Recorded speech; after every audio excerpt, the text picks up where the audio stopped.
Thank you very much.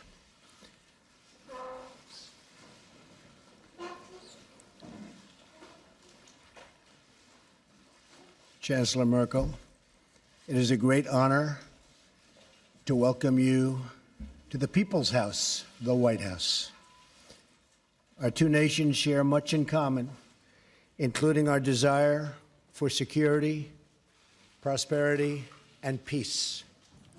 We just concluded a productive meeting with the German and American companies to discuss workforce development and vocational training, very important words.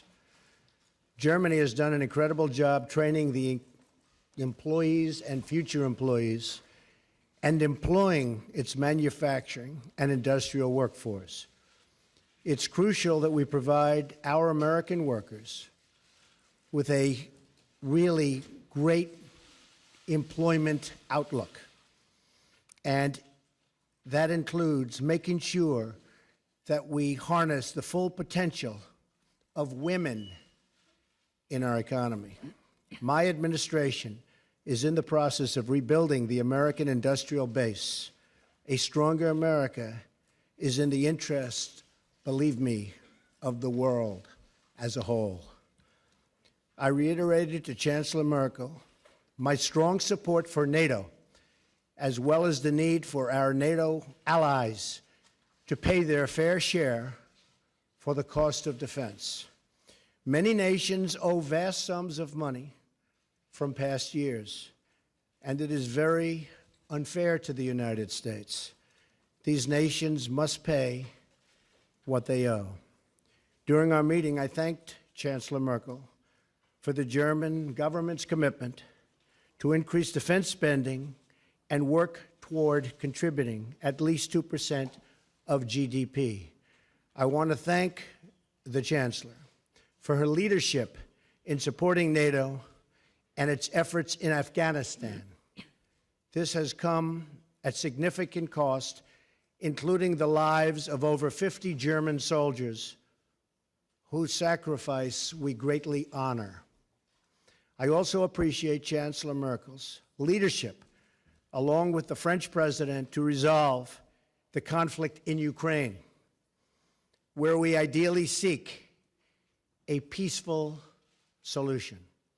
Most importantly, our two countries must continue to work together to protect our people from radical Islamic terrorism and to defeat ISIS. I applaud Chancellor Merkel for Germany's contributions, both civilian and military, as a counter-ISIS coalition member. We also recognize that immigration security is national security. We must protect our citizens from those who seek to spread terrorism, extremism, and violence inside our borders. Immigration is a privilege, not a right. And the safety of our citizens must always come first, without question. Over lunch, the Chancellor and I will talk about our economic partnership. We must work together towards fair and reciprocal trade policies that benefit both of our peoples.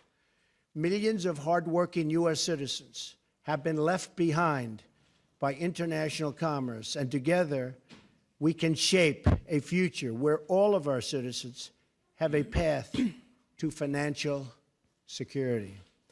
The United States will respect historic institutions, and we will also recognize the right of free people to manage their own destiny.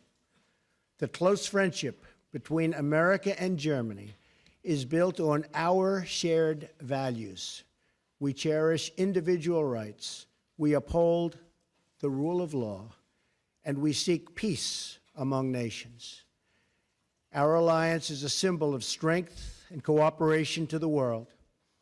It is the foundation of a very, very hopeful future. Thank you.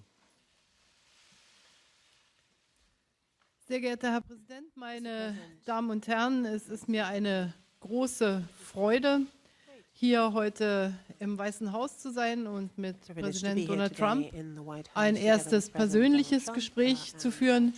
Ich habe im Vorfeld dieses Aufenthalts exchange of views. In the period leading up to this visit, I've always said it's much better to talk to one another and not about one another, and I think our conversation proved this. We talked about the international situation. We talked about also apprenticeship programs when we met with CEOs and apprentices around a round table. As regards the shared interests that we have, let me look back into the past. We, the Germans, owe a lot to the United States of America, particularly as regards the economic rise of Germany. This was primarily due to the help through the Marshall Plan. We were also able to regain German unity after decades of the United States standing up for this together with other allies and standing by our side during the period of the Cold War. And we are very gratified to know that today we can live in peace and freedom as a unified country due to that. So I was gratified to know that the President underlined how important he thinks NATO is. NATO is of prime importance for us, and it was not without very good reason that we said during our summit meeting in Wales that also Germany needs to increase its expenditure. We committed to this 2% goal until 2024. Last year we increased our defense spending by 8%, and we're going to work together again and again on this. And we said that obviously defense and security has a lot of different assets and facets to it. On the one hand, it's supporting missions in Africa, for example. It's also promoting development assistance, but it's also helping missions in Africa, for example, in trying to stand up for their own safety and security. We continue to be in conversation. What was important for us today was that we were able to talk about Afghanistan, talk about what, as the President quite rightly said, the continuing mission of Germany in Afghanistan. I am very glad that the United States are intending to continue to commit to the Afghan mission as well. Together we fight against Islamist terrorism. Germany is going to step up its work and is going to continue its work in Afghanistan and also in Syria. We're going to monitor the situation there very closely. We're going to work on political solutions in Syria, but also in Libya, what we talked about.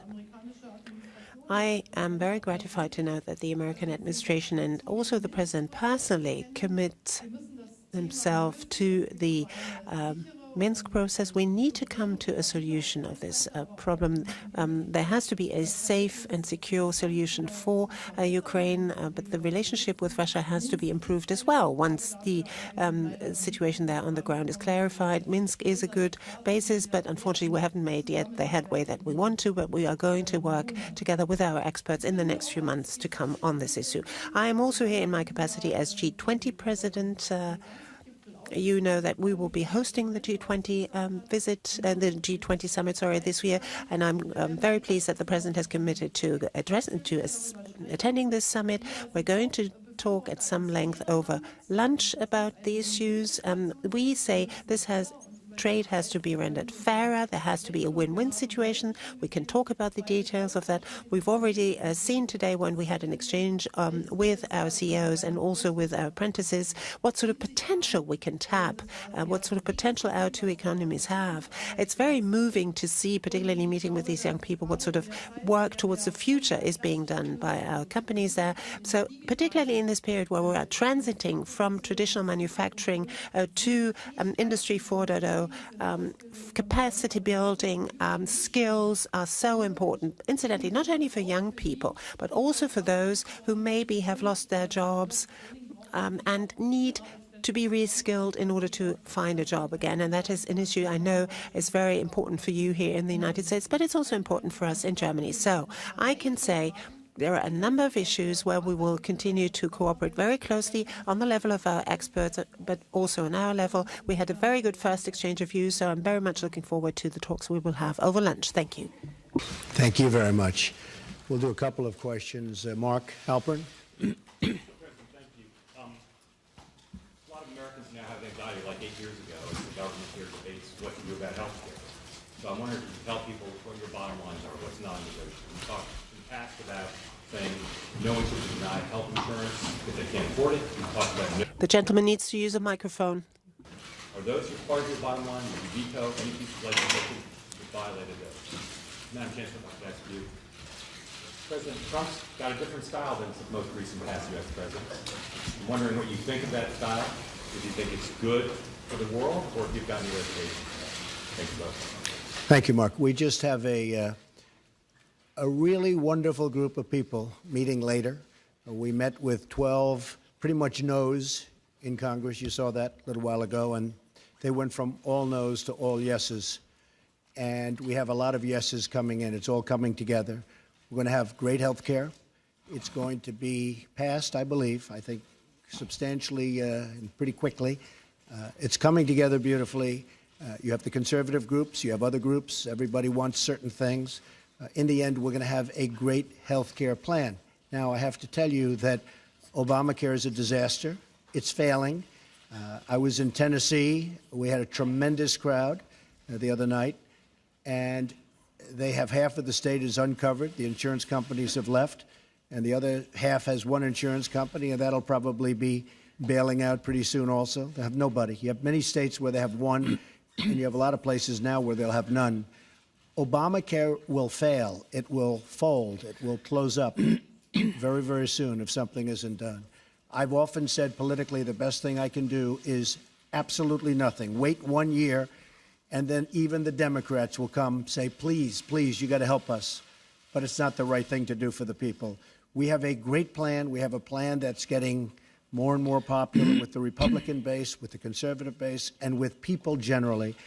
The press has covered it very inaccurately. People are truly covered well, and I think it's going to be something that's going to be a model to be looked upon. I'll tell you after we're finished.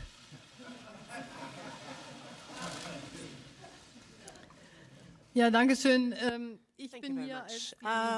Well, I'm here as Chancellor of the Federal Republic of Germany. I represent German interests. I speak with the President of the United States, who, well, stands up for, as is right, American interests. That is our task, respectively. And I must say that I was very gratified to know the very warm and gracious hospitality with which I've been received here. We held a conversation where we were trying to address also those areas where we disagree, but to try to bring people together, try to show what is our vantage point, what is the American vantage point, and then try to find a compromise which is good for both sides, because we need to be fair with each other. Each and everyone is expecting for his or her leader that something good comes out of it for their own people. For Germany, I can say, well, people are different. People have different abilities, have different characteristics, traits of character, have different origins, have found their way into politics along different pathways, which, well, that is diversity, which is good. Sometimes it's difficult to find compromises, but that's what we've been elected for. If everything just went like that without problem, well, you didn't need politicians to do these jobs. Frau Dunz. Ms. Dunz, please. Christina Dunz, Deutsche Christina Presseagentur. Dunz from Frau the German Press Bundeskanzlerin, mit Agency. Ihrer Erfahrung aus der DDR äußern. Given the experience of the GDR, you are always saying that you are so confident that walls can fall also. For how dangerous do you think this isolationist policy of the US President is, what with the import tariffs that he plans, and also with the fact that he doesn't think the EU doesn't deal with the EU in a very respectful way? And Mr. President, America first, don't you think that this is going to weaken also the European Union? And why are you so scared of diversity in the news and in the media, that you speak so often of fake news, and that things, after all, in the end cannot be proven? For example, the fact that you have been wiretapped by Mr. Obama. Nice, friendly reporter. Well, first of all, I don't believe in an isolationist policy, but I also believe a policy of trade should be a fair policy. And the United States has been treated very, very unfairly by many countries over the years, and that's going to stop. But I'm not an isolationist. I'm a free trader, but I'm also a fair trader. And our free trade has led to a lot of bad things happening. You look at the deficits that we have, and you look at all of the accumulation of debt. We're a very powerful country. We're a very strong country. We'll soon be at a level that we perhaps have never been before. Our military is going to be strengthened. It's been depleted. But I am a trader. I am a fair trader. I am a trader that wants to see good for everybody worldwide. But I am not an isolationist by any stretch of the imagination. So I don't know what newspaper you're reading, but I guess that would be another example of, as you say, fake news. Okay. Also ich möchte es einfach mal so sagen. Well, allow me, if I may, to put it in the following terms. We haven't yet had time to talk at a great length about economic issues, but I would say that the success of Germany in the economic area, but also on security and peace, that the success of Germans have always been one where the German success is one side of the coin and the other side of the coin has been European unity and European integration. That's something of which I'm deeply convinced, and I'm not only saying this back home, I'm saying this here, I'm saying it in the United States and also here in Washington in my talks with the President. Secondly, I believe that globalization ought to be shaped in an open-minded way, but also in a very fair way. Freedom of movement within the European Union, for example, is a very important element of our economic progress, of peace, has been for many, many decades. The European countries for many, many centuries waged wars against each other. We have to protect our external borders and there we have to work on the basis of mutual interest with our neighbors.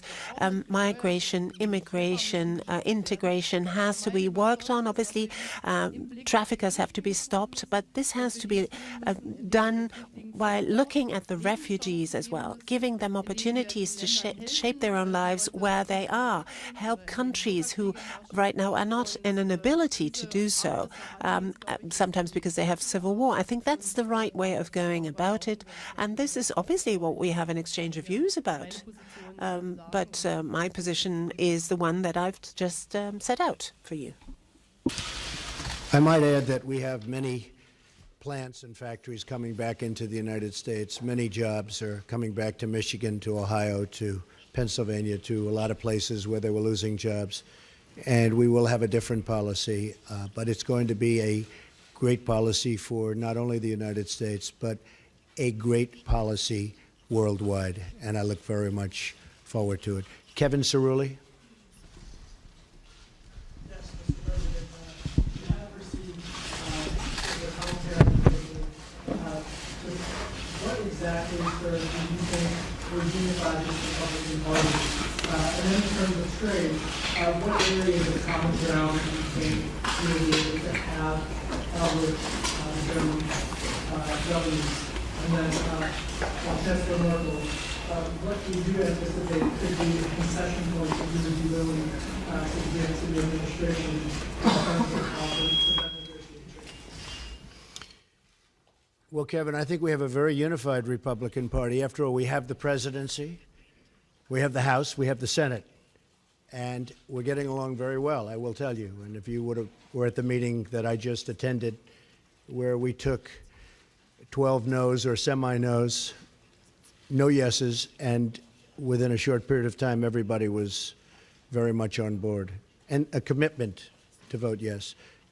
I think we have a very unified party. I think actually more unified than even the election. You see, when they talk about me, I seem to be very popular, at least this week, within the party, because we have our highest numbers, the highest numbers that I've ever had in the party. So I think there's a great unification. Healthcare is a very, very difficult subject. It's a very complex subject, and it's a subject that, you know, goes both ways. You do something for one side, and the other side doesn't like it. But it's really something that's come together very well, and I think it's going to be very, very popular, extremely popular. On trade, with Germany, I think we're going to do fantastically well. Right now, I would say that the negotiators for Germany have done a far better job than the negotiators for the United States. But hopefully we can even it out. We don't want victory, we want fairness. All I want is fairness. Germany's done very well in its trade deals with the United States, and I give them credit for it. And I can speak to many other countries. I mean, you look at China, you look at virtually any country that we do business with, it's not exactly what you call good for our workers. I mean, you look at the horrible NAFTA transaction. NAFTA has been a disaster for the United States. It's been a disaster for companies, and in particular, it's been a disaster for the workers. A lot of the companies just moved. But the workers are strewn. It's probably the reason I'm standing here. Maybe number one, that, and maybe the military, building up our military, which we will do, and we will be stronger than ever before, and hopefully not have to use it. But we will be stronger, and perhaps far stronger than ever before. But it's probably the reason I'm here, is when you talk about trade. So I think that we are going to be a very different country. I think we're going to have great values. But in terms of our military, it's going to be much stronger, and our trade deals are going to be good, solid deals, not deals that lead to closing plants and tremendous unemployment. Okay? Thank you. Yes, ma'am. Wenn wir über Handelsabkommen sprechen, when we speak about trade agreements, then the European Union is negotiating those agreements for all of the member states of the European Union. But obviously there's also input by the member states. They bring to the table what's important to them. We have underlined as German industry, German business community, and have made the experience that any kind of agreement that we have concluded, for example, at the very latest with South Korea, brought us more jobs, actually. People were very much concerned about losing jobs, for example, the automotive industry, but in the end it turned out, particularly as regards South Korea, in the end it turned out that both sides benefited. And I think it's only fair. That's the purpose of concluding agreements, that both sides win. And that is the sort of spirit, I think, in which we ought to be guided in negotiating any agreement between the United States of America and the EU. I hope that we can resume the agreement that we started. We have just now concluded an agreement with Canada, and I hope that we will come back to the table and talk about the agreement between EU and the US again. Mr. Graf, please. Thank you. Ansgar Graf from Die Welt. Madam Chancellor, a question addressed to you. Today we're talking about trade.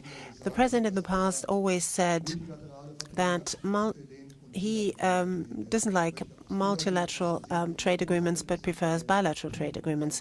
Do you think from the EU's point of view TTIP is a bilateral agreement with Washington on one side, the EU on the other side? Now, is the problem maybe that America, the President of the United States and the Europeans have a basically different understanding of what the EU is all about? That's my question addressed to you. And Mr. President, my question addressed to you, if I may. Rejected White House claims that the alleged wiretapping on you, on the Trump Tower, on Trump Organization, or on members of your campaign was that British intelligence was either responsible for it or involved in it. After these claims are rejected, what is your take on that? Are there other suspects, or do you think it was a mistake to blame British intelligence for this? And by the way, my second question, are there from time to time tweets that you regret in hindsight? Very seldom. Very seldom. Very and seldom. You would have, so you never would have Very wished seldom. not to have Probably wouldn't be here something. right now, but so very seldom. We have a tremendous group of people that listen, and I can get around the media when the media doesn't tell the truth, so I like that. As far as wiretapping, I guess, by this past administration, at least we have something in common, perhaps.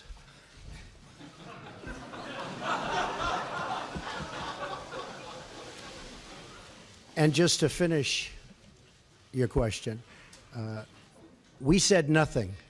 All we did was quote a certain very talented legal mind who was the one responsible for saying that on television. I didn't make an opinion on it.